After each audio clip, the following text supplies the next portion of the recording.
नमस्कार, मैं श्यामगिरी। आप देख रहे हैं टीएफडी न्यूज 24। टीएफडी न्यूज 24 में आप सभी दर्शकों का स्वागत है।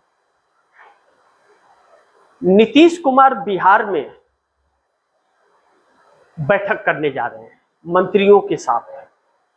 सम्राट चौधरी की सरकार एक बड़े संकट में फंसती हुई नजर आ रही है।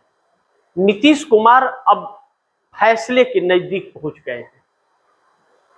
सम्राट चौधरी के बयान के बाद माहौल गर्म हो गया बिहार के अंदर, जब सम्राट चौधरी ने यह कहा कि झोला उठा करके चला जाऊंगा। यह झोला बड़ी प्रचलन हो रहा है, यानी कि सब एक दूसरे की कॉपी कर रहे हैं। जैसे मोदी का झोला, वैसे सम्राट का झोला एक बन गया है।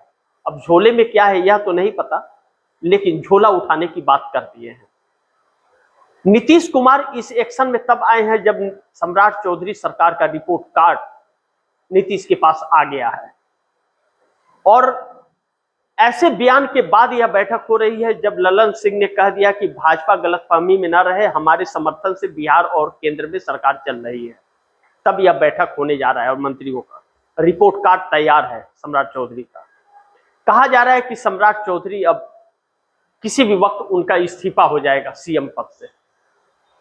85 एमएलए और 12 सांसद नीतीश कुमार के पास हैं, वह ताकत दिखा देंगे। सम्राट चौधरी की सांसें फूल रही हैं कि नीतीश कुमार के वजह से ही सीएम की कुर्सी मिली थी, अब लग रहा है सीएम की कुर्सी जाएगी। लेकिन बात सम्राट की नहीं है, बात नरेंद्र मोदी की कुर्सी रहेगी या नहीं रहेगी, सवाल अब यहाँ उठ खड़ा हुआ है। नीतीश का फैसला सम्राट को लेकर के ही नहीं, नरेंद्र मोदी को लेकर के भी होने वाला है। और बिहार में जेडीयू का फिर एक बार सीएम बनने वाला है, और वह चेहरा ललन सिंह का हो सकता है, यह बात कही जा रही है। लेकिन नरेंद्र मोदी सरकार बहुत संकटों में घिर गई है, और 37 सांसद नरेंद्र मोदी से दूर हो सकते हैं, यह मोदी को और शाह को पता है। चंद्रबाबू नायडू लगातार सोच विचार में लगे हुए हैं। चंद्रबाबू नायडू हालात और परिस्थितियों को देख करके यह तो समझ गए हैं कि मोदी सरकार अब चंद दिनों की मेहमान है। हालात बद से बदतर हो रहे हैं, राहुल गांधी आक्रामक हो रहे हैं और सारे पोल खोल रहे हैं। जब ब्यूरोक्रेसी के अंदर से राहुल गांधी के पास खबरें आने लगी हैं और मोदी के मंत्रालय से भी खबरें आने लगी, न्यायपालिका भी खबरें देने लगा, तो समझ जाइए कि अंदर ब्यूरोक्रेसी से लेकर के सरकार के अंदर तक कितना बड़ा घमासान है। अब ब्यूरोक्रेसी के लोग नरेंद्र मोदी के कहने पर चलने को तैयार नहीं है, क्योंकि देश की व्यवस्था डगमगा सी नहीं गई है, पूरी खत्म सी हो गई है।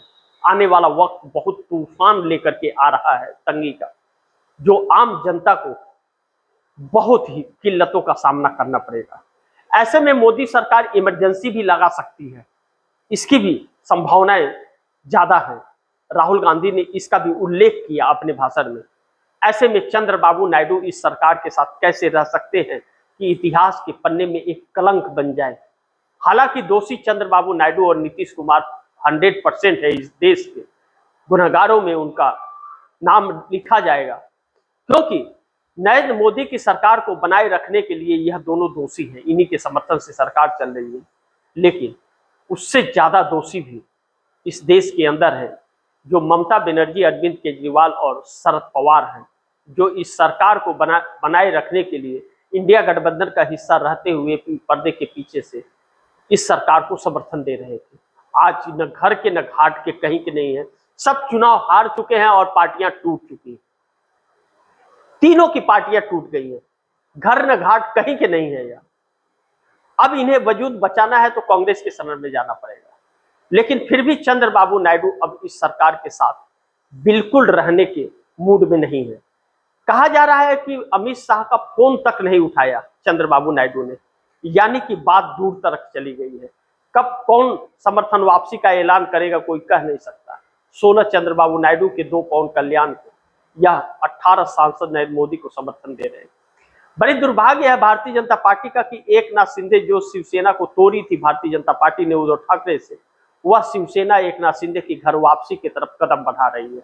और दरवाजे, संजय राउत कह रहे हैं कि हमें एकनाथ शिंदे के लिए घर वापसी के दरवाजे खुले हुए हैं, कभी भी आ सकते हैं। ऐसे में 54 विधायक और 7 सांसद साथ छोड़ देंगे। नरेंद्र मोदी के हाथ से 37 सांसद जाते हुए नजर आ रहे हैं, जो बड़ी परेशानियों में नरेंद्र मोदी उलझ से गए हैं।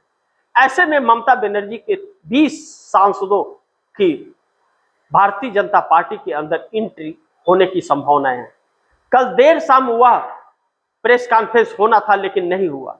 अब कहा जा रहा है किसी भी वक्त 20 सांसद एक साथ मिलकर के प्रेस कॉन्फ्रेंस कर सकते हैं, टीएमसी छोड़ने का ऐलान कर सकते हैं।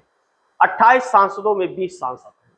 अब देखना यह होगा कि 20 सांसद क्या जो टीएमसी दो फाड़ हुई है उसमें जाते हैं या भाजपा में जाते हैं। भाजपा में जाने की संभावनाएं ज्यादा बताई जा रही है।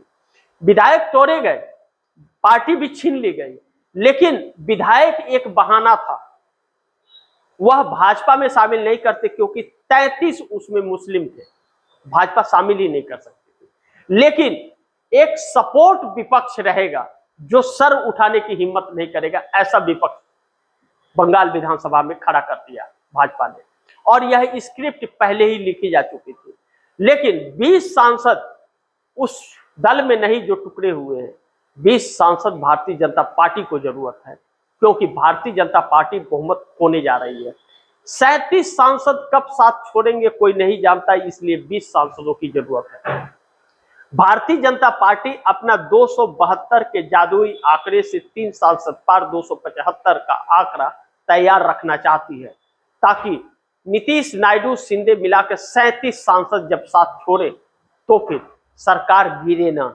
सरकार गिरी कि सारा खेल पलट जाएगा नरेंद्र मोदी और शाह के लिए, बहुत बड़ा संकट आ जाएगा, कोई बचा नहीं पाएगा इन्हें। यह बात यह लोग जानते हैं। इसलिए ममता बनर्जी के 20 सांसद बहुत जरूरी है।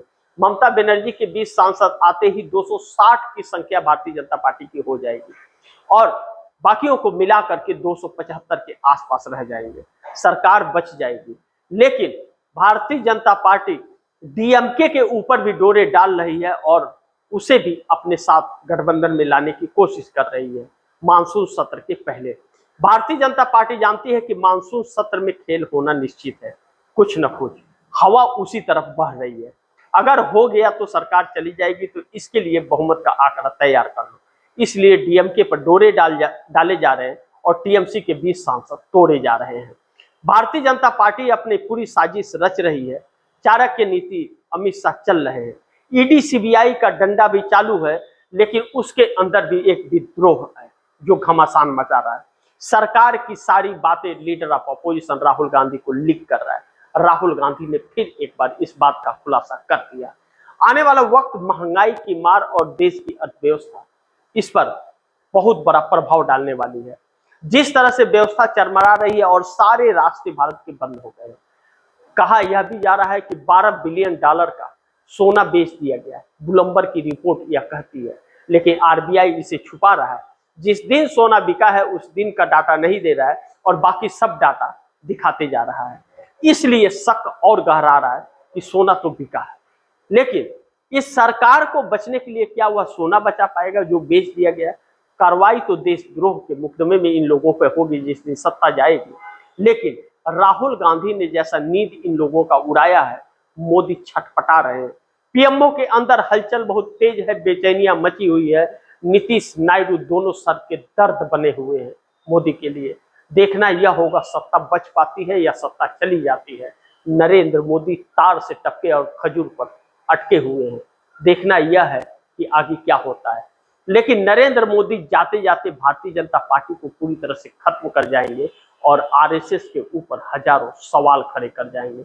आरएसएस भी पछताता रहेगा आजीवन की कैसे व्यक्ति को हमने प्रधानमंत्री बना दिया। लेकिन आरएसएस का असली चेहरा नरेंद्र मोदी ने देश के सामने ला दिया। यही नफरत की राजनीति उस संगठन की है जो इस देश के लिए बहुत बड़ा खतरा और संकट है, एक सवाल है। ऐसे में देखना यह महत्वपूर्ण होगा कि विपक्ष का रुख क्या होता है। 8 जून को इंडिया गठबंधन की बैठक होने जा रही है और बैठक पर नजर बनी रहेगी। बाकी आप दर्शकों की क्या राय है, क्या सुझाव है, कमेंट बॉक्स में जरूर दीजिएगा। इस खबर को ज्यादा से ज्यादा शेयर कीजिएगा, अपने दोस्तों को भी कहिएगा आगे शेयर करें। और आपने टीएफडी न्यूज़ 24 को सब्सक्राइब नहीं किया, सब्सक्राइब कर लीजिए। अपने दोस्तों को भी कहिएगा सब्सक्राइब करें। मिलते हैं अगली खबर के साथ, तब तक के लिए नमस्कार।